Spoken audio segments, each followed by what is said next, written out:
सो hey guys, क्या हालचाल है आपके। सो गाइस, आज के इस वीडियो में आप सभी को पढ़ाने वाला हूँ इकोनॉमिक्स का चैप्टर 4 जिसका नाम है डायग्राम रिप्रेजेंटेशन।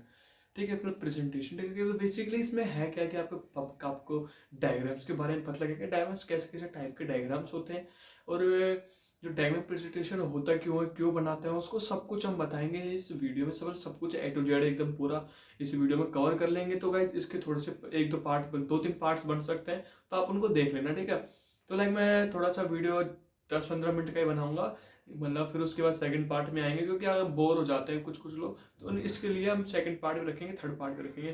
ठीक है, तो बेसिकली भी है क्या, तो देखो पहले क्या है डायग्राम क्या है प्रेजेंटेशन। ठीक है, डायग्राम प्रेजेंटेशन बेसिकली है क्या। ठीक है, diagram presentation is one of the most convincing and appealing ways to presenting standard data. ठीक है, तो ये क्या है, मतलब एक सबसे बेस्ट चीज है जिससे आप स्टैटिक्स डेटा को पूरा रिप्रेजेंट कर सकते हो। ठीक है, तो उसके लिए बेस्ट है तो क्या है, most most convincing and appealing method. ठीक है, वेज है जिससे आप डेटा को रिप्रेजेंट कर सकते हो। तो अब इसके एडवांटेज क्या है, हम क्यों बनाते हैं, हम कुछ और भी तो बना सकते हैं। ठीक है, तो बेसिकली क्या है, डायग्राम है अट्रैक्टिव और इंप्रेसिव लगता है। लाइक आप मान लो ये आप डायग्राम ऐसे बनाओगे, ठीक है, तो अब आपको इससे पता लग रहा है। ठीक है, तो देखो ये डायग्राम से आपको पता लग रहा है कि जो भी है, जो सेल्स है या फिर कुछ भी, आप मान लो कि वो क्या पहले इधर गया है, फिर उसके बाद डाउन गया है, फिर वापस अप गया है, फिर डाउन गया है, फिर वापस अप गया है, फिर डाउन गया है, फिर अप। ठीक है, तो बेसिकली से आपको पता लग रहा है कि लाइक ये इससे थोड़ी सी सेल्स ज्यादा हुई है, सेल्स डिमांड ज्यादा बढ़ी है, या फिर आप कुछ भी यहाँ पर डेटा मान सकते हो। अगर मान लो मैं ऐसे बना देता हूँ, ठीक है, मान लो कोई सा भी डेटा मैंने ऐसा बना दिया कि इतना 10, इधर 50, इधर 30, तो गाइस आपको थोड़ा सा ऐसे समझने में दिक्कत आती है। ठीक है, तो ऐसा थोड़ा सा अच्छा नहीं लगता। एंड डायग्राम से क्या होगा, मान लो ये कितना, ठीक है, मतलब देखो ये पहले अप गया, फिर डाउन गया, फिर अप, फिर डाउन, फिर डाउन, फिर अप डाउन। ठीक है, तो देखो क्या है, डायग्राम अट्रैक्टिव अट्रैक्टिव लग रहा है आपको, इससे समझ में भी आ रहा है, आपको मजा भी आ रहा है देखने में, और इंप्रेसिव इंप्रेसिव। ठीक है, पहले क्या है, इजी टू रिमेम्बर। आपको पता होगा कि डायग्राम को याद करना कितना इजी है। कि लाइक आपको डायग्राम बनाना है, आपको डेटा दिया हुआ है, आपको यहाँ पर वो भी जो डेटा है वो यहाँ पर डालना है, फिर उसके बाद आपको ये लाइक सिंपल ऐसे उसको, मतलब लाइन जैसे मान लो ये यहाँ पर है, तो इसको डेटा से सिंपल आपको रिप्रेजेंट कर देना। तो काफी सिंपल है, आपको इजी टू रिमेम्बर हो जाएगा। Diagram simply data, simple data होता है डायग्राम के अंदर। Diagram and useful making in comparison. अब मान लो कंपेरिजन कैसे करते हैं, ठीक है, ये मैंने हाथ से कर दिया। ठीक है, मान लो ये है एक डेटा, ठीक है, और एक ये एक डेटा, ठीक है, ठीक है, ये मान लो एक डेटा। ठीक है, अब इससे आप मान लो दोनों में अगर कंपेयर करोगे, तो देख साफ साफ पता लग रहा है कि ये जो गया था, एक बार ये अप गया, फिर डाउन चले गया, फिर बहुत ज्यादा अप चले गया, फिर डाउन डाउन डाउन, फिर थोड़ा सा अप गया। ठीक है, अब ये क्या, पहले अप गया, फ्लो डाउन। तो आपको थोड़े से कंपेयर कर सकते हो कि कौन सा कितना जा रहा है। ठीक है, तो ये बेस्ट वे होता है कंपेयर करने के लिए। या फिर आप क्या कर सकते हो, ठीक है, या फिर मान लो ठीक ये है, मान लो ये, ठीक है, ठीक है, मान लो ये एक डायग्राम है। ठीक है, तो ये क्या है, इधर देखो मान लो ये है 2020 की, इधर मान लो इसका क्या रखेंगे हम, इसका मान लो ये सेल्स है। ठीक है, ये सेल्स है और ये प्रोडक्शन है। ठीक है, ये प्रोडक्शन है, तो देख क्या हुआ, सेल्स ज्यादा हुई और प्रोडक्शन कम हुआ। एक तरीके से मान लो तो आपको, या फिर आप डिमांड मान लो, डिमांड मान लो। ठीक है, डिमांड डिमांड मान लो, देखो सेल्स इतनी हुई और डिमांड इतना हुआ। ठीक है, या फिर आप एक प्राइस डिमांड मांग सकते हो। ठीक है, तो ये है कि अगर जब डिमांड बढ़ी तो आपकी सेल्स कम हुई। ठीक है, अभी ऐसा क्यों हुआ, मान लो आपके पास इधर, मतलब आपके पास प्रोडक्ट ज्यादा ना हो, इधर आपके पास प्रोडक्ट ज्यादा, इसलिए आपकी ज्यादा सेल हो गई। ठीक है, तो बेसिकली आप इसे कंपेयर कर सकते हैं अच्छी तरीके से। एंड डेटा सेव्स, टाइम बचाता है। अगर आप मान लो इसे पूरा डेटा लिखोगे तो काफी टाइम लग जाएगा, आपको डायग्राम में सिर्फ ऐसे ऐसे बनाना है, तो यार काफी सिंपल रहता है। ठीक है, टाइम बचाते हैं, यूनिवर्सल फ्लेक्सिबिलिटी होते हैं, डायग्राम गिव ज्यादा इंफॉर्मेशन देता है डायग्राम। तो बस ये काफी सिंपल तरीका, सिंपल था, देख सकते हो आप। एंड अगर आपको नोट करना है तो नोट कर लो, और डिस्क्रिप्शन में लिंक, मतलब नोट्स की लिंक मिल जाएगी, आप उधर से आके देख लेना। तो काफी सिंपल है। ठीक है, तो हम इसको इरेज कर देते हैं। तो अभी हम पढ़ेंगे टाइप्स ऑफ डायग्राम। टाइप से कितने टाइप्स के डायग्राम होते हैं। तो बेसिकली हम डायग्राम से उनको 3 टाइप में लेते हैं।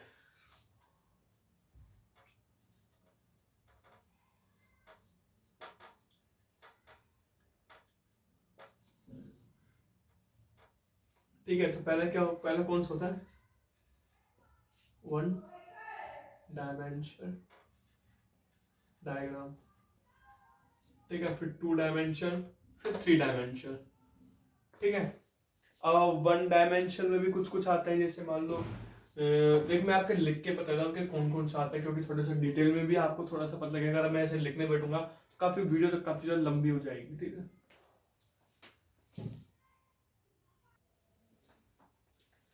ठीक है, मैंने ये वाला भी लिख दिया है, simple diagram, multiple diagram, subdivided, percentage, broken, ये है।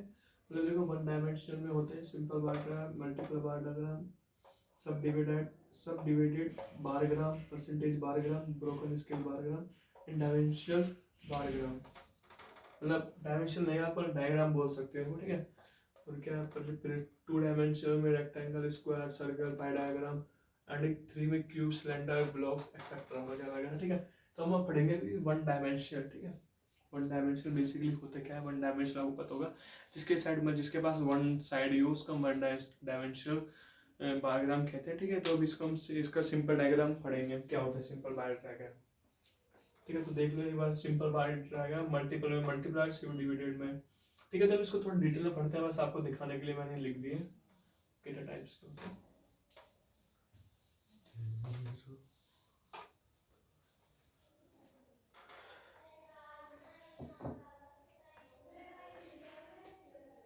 तो ठीक है, मैं मैं नोट्स जहाँ पर मेरे लिखे हुए हैं उस इधर से मैं मतलब इसको कॉपी पेस्ट करता हूँ। क्या है सिंपल बार डायग्राम,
ठीक है। देखो ये मैंने लिख दिया, सिंपल सिंपल डायग्राम बेसिकली होता है क्या है, simple part diagram compares group of rectangular pairs of equal width for each category, मतलब कंपेयर करता है रेक्टेंगुलर पेयर्स को जो भी इक्वल होते हैं उनकी विड्थ्स को, जो भी ईच कैटेगरी और जो डेटा रहता है उसके पास उसको कंपेयर करते हैं, ठीक है। मतलब देखो आपको करना क्या है, डेफिनेशन इतनी आती नहीं है तो आपको करना क्या है, इनको मतलब जो भी है क्वेश्चन है इनको आपको अच्छी तरह याद रखना है। तो देखो बेसिकली मतलब एग्जाम बनाते कैसे हैं इसको, तो सिंपली आपको इधर से ये बना देना है जिसको हम कहते हैं वाई, एंड ये बन गया हमारा x, ठीक है। x ये होता है 0। तो इधर क्या है 1951, 1961, 1971 ले लेते हैं इसको, ठीक है। तो 1951, 1961, 1971, ठीक है। और ये क्या है 18, 20, 43, तो हम इधर ले लेते हैं 10, 20, 30, 40, 50, 60, ठीक है। तो क्या है 18.53, तो 18 क्या है इधर से आपको ऐसे लेना है, मतलब 18 यहाँ पर बन रहा है ऐसे कर, ठीक है। ये बन गया। अब क्या 28.30, ठीक है। इधर से आपको ये यहाँ से लेना है जहाँ से भी, ठीक है। आपने लिखा है ब्लॉक के हिसाब से लेना है आपको, ग्राफ के अंदर, ग्राफ पेपर के अंदर ऐसे ब्लॉक बने होते हैं ना, उसके हिसाब से आपको ये लेना है, ठीक है। ये देखो अभी तो ब्लॉक इधर ब्लॉक नहीं है तो इसको हम ऐसे ही कर देते हैं, ठीक है। तो क्या है 28.30, तो 28 कहाँ पर बैठ रहा है, यहाँ पर 28.30 पूरा बन गया। फिर क्या है 43 पॉइंट यहाँ पर 43 बन गया मान लो, एंड यहाँ पर हमने ये बना दिया, ठीक है। सिंपल। इधर आप लिख दो, इधर मतलब ठीक है, ये बार डायग्राम बन गया। इधर लिखो 1 centimetre is equal to 10 years, और 1 सेंटीमीटर इधर लिखना है आपको x axis, and 1 centimetre is equal to, यहाँ पर आपको लिखना है 10। ठीक है, लिटरेसी रेट में आप लिख सकते हो इधर बाय एक्सिस, या फिर आप 10 बाय एक्सिस लिख दो। तो सिंपल बाय डायग्राम देख सकते हो, काफी सिंपल है। एंड अभी हम बढ़ाएंगे सेकंड डायग्राम, जो क्या है मल्टीपल डायग्राम। तो काफी सिंपल है, देख सकते हो। इसका एक और क्वेश्चन करते हैं, चलो ठीक है। इधर हम इसको प्लेस कर देते हैं, जैसे मान लो मार्क्स, नंबर ऑफ स्टूडेंट, ठीक है। मार्क्स में लिख दिया हमने, मान लो 35, 50, 30, 60 में मान लो 10, 90 में मान लो 30, एंड 100 में मान लो 20। ठीक है, ये बन गया।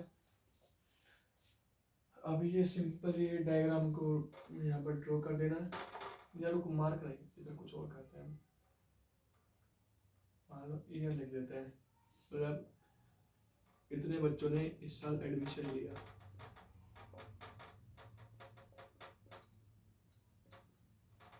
ठीक है, ये बन गया।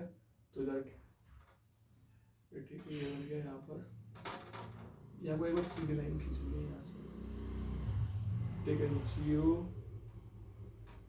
x y कितना है, वही 5, 10, 15, 20, 25, 30 एंड 35। ठीक है, वाई एक्सिस को थोड़ा बड़ा कर देना है आपको, सिंपल। ठीक है, जिसका मतलब इसके हिसाब से देख लेना कि क्या रखना है आपको यहाँ पर। ठीक है, तो आपको फिर इधर आपको ईयर डाल देनी है 2015।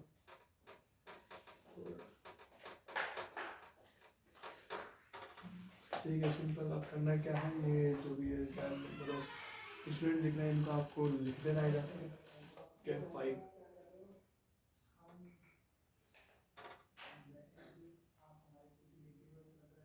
ठीक है, 10 से 10 यहाँ बढ़ गया। ठीक है, यहाँ पर बढ़ गया, एंड 30,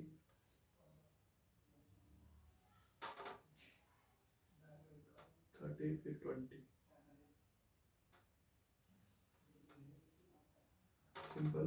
तो ऐसे आपको डायग्राम सिंपल बार डायग्राम काफ़ी इजी होता है, सिंपल है। ठीक है, ऐसे बना लेना है, तो काफ़ी सिंपल है। अब हम करते हैं सेकंड, जो इसका नाम है मल्टीपल डायग्राम।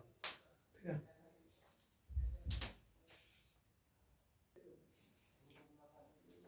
तो गाइस देखो अभी क्या है मल्टीपल डायग्राम बेसिकली क्या होता है कि मतलब ये दो वेरिएबल्स, देखो मतलब आपको क्या है कि इनकम और एक्सपेंडिचर है, इन दोनों को आपको कंपेयर करना, तो इसके लिए आप यूज़ करते हो मल्टीपल डायग्राम। ठीक है, अब मान लो ये है, ठीक है, आर्ट्स एंड कॉमर्स। ठीक है, आपको इन दोनों में से कंपेयर करना है कि कौन सा ज़्यादा किस में ज़्यादा स्टूडेंट आए। तो आपको डेटा में लेगा, तो आपको डायग्राम बना के कंपेयर करो, काफ़ी इजी पड़ जाएगा। ठीक है, तो ये देखो क्या is use to make compare to और मोर वेरिएबल लाइक एक्सपेंडिचर। ठीक है, अभी इसका डायग्राम बनाते हैं, तो इसका कैसे बनेगा, वही पहले पहले करें। यहाँ x, यहाँ पर सीधी लाइन बना देनी है, 0, 2015, 2016।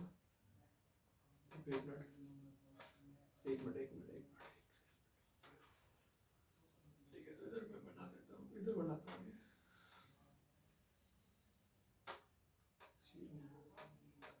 2015।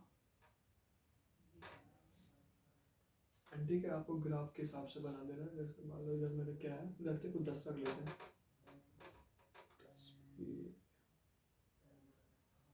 30, 40, 50, 60 बाय, सिंपल। ठीक है, अब क्या है, आर्ट्स में कितने 30, वैसे 30 का बना। ठीक है, ये बना फिर 30 का। ठीक है, फिर क्या है 40, 40 इधर, तो इधर इसके बगल में लगा दें, 40 पे क्या 50 यहाँ पर 2016 में क्या 25 25 यहाँ से फिर क्या 50 फिर क्या है 10 और 30 10 और 30 सिंपल। तो ये डायग्राम बना देते हैं, आपको लेके जाए कि नंबर ऑफ स्टूडेंट वगैरह वगैरह 1 centimetre is equal to 1 year 1 x axis, ठीक है। इधर आपको 1 centimetre is equal to y axis क्या है एन यूनिट्स, ठीक है। फिर इधर लिखना है वाई एक्सिस सिंपल। तो अभी जो बाकी है वो हम अगले पार्ट में पढ़ेंगे। तो काफ़ी सिंपल है, ऐसा नहीं है कि हार्ड है, काफ़ी सिंपल है, ठीक है। सो गाइस आज की इस वीडियो में इतना ही, मिलते हैं न्यू वीडियो नए टॉपिक के साथ, नए पार्ट में मिलते हैं आप, ठीक है। तो सेकंड पार्ट आपको कल अपलोड हो जाएगा। So good bye.